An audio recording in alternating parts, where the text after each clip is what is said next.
Hoy voy a plantear un asunto que me hace pensar un poquito ya desde hace tiempo. Vamos a ver, ¿sabían ustedes que los políticos por asistir a una comisión de investigación de esas que desmontan para investigar a otros políticos cobran? ¿Eh?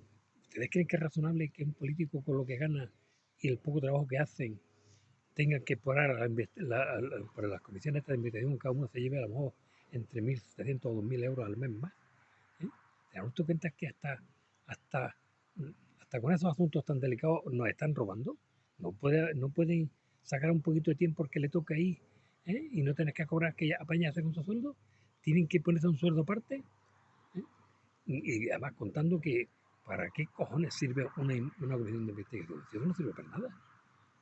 Eso no sirve absolutamente para nada. ¿Eh? Pues mire, esos montajes que vemos, oh, están investigando a aquel político, hasta nos cuesta el dinero. Y ya tú lo vas a decir un político en una comisión de investigación, oye, va Zapatero, ¿qué vas a decir? ¿Qué esperan que diga Zapatero? Si vas a decir, pues que no hay nada, que es todo una invención, está claro.